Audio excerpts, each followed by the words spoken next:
Bob and I are visiting Peter's Salleras at Fruit Forest Farm in Tully, Australia. And we're about to talk about a different way of growing durians that we've never seen before. I think it's the first in the world to be grown this way. This is Open Tatura, so it's two separate rows of trees with a V in the middle, so you can walk down the middle. Right. They describe it as the orchard of the 21st century.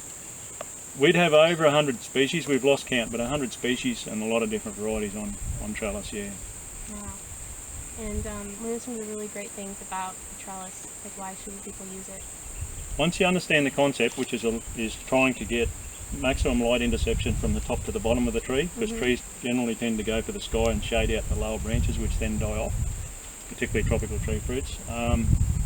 Once you know how to train the tree and you get the idea of how it works, with other crops we're already harvesting on, access to the fruit, being able to thin the fruit really well, pest and disease control is a lot better because you've got a flat tree, so there's less places for them to hide. So that means you don't need to use as many pesticides? Yeah, I'm very confident of that. That's really great. Like big, thick, round trees, you really got to use a lot of pesticide to get into the centre where the pests hide, whereas there's not really, I think, there's not much room for them to hide on a flat canopy.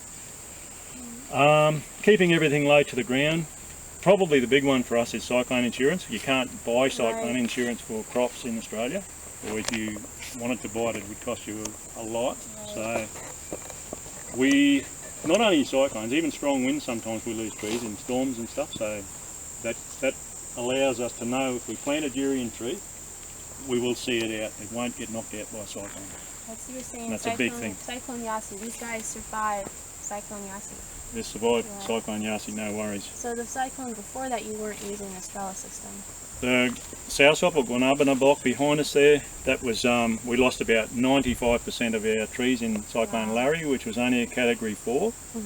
And in Yasi we had planted it and put the trellising in, and we had 450 trees. We did not lose one tree. Wow, that's really And we impressive. won champion fruit of the Tully show in the same year, 6 months later, with 2 big soursop fruit.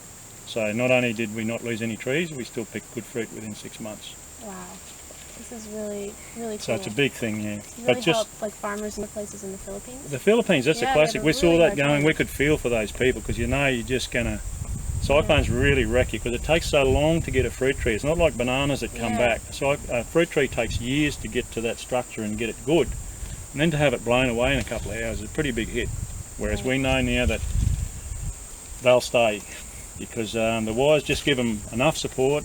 The canopy's kept lower. These are higher than usual. We only usually use up to 3.6 metre poles, so shorter than this lot.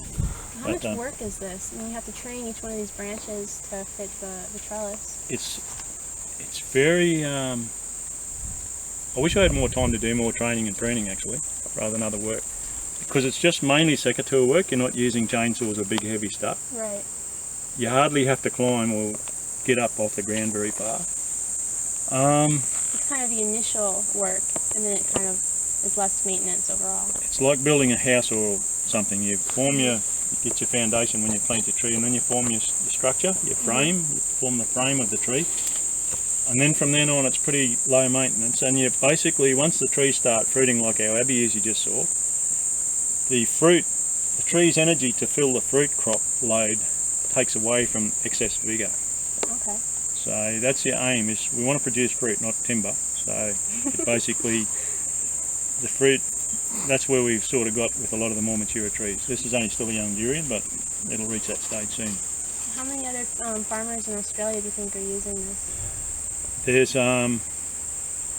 There aren't many as yet, but there's a lot really looking seriously at it. And I'd say, who could really plant an orchard of fruit trees in cyclone areas thinking that we might go 5 years, we might go 10, we might go 20 years, but it could be only 1 year. Right. It's up to the first 10 years. Once your trees are 10 years old, they're pretty solid and can handle a cyclone reasonably. Okay. So that 10-year span, you could grow a tree for 9 years or 8 years, and then have them all blown out, as we found with our Remitine block. They were 6 years old. Everything. First crop, start from scratch. And you can't do business that way. Right. Nothing works that way, no matter where you are. One of the things that excites me about it is in a wet growing area we get about 4 metres of rain a year, and sometimes it's at the wrong time to stimulate flowering for rambutan, mangosteen and durian. If it rains when they should be stressing, they won't fruit. Okay. What we will intend to do with these, what they use for covers for cherry crops to stop the fruit splitting when it's nearly mature, Okay. which is plastic with sort of tiles on it, so the wind goes through it. With the intensive cropping of durian like this, we'll put a central wire over the top, and we can put a cover over to keep the ground dry.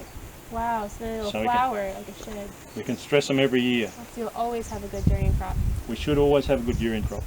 And the sprinklers down the middle, we only put them on while we're establishing the trees. The rest of the time we just use drip irrigation, which is a lot more efficient.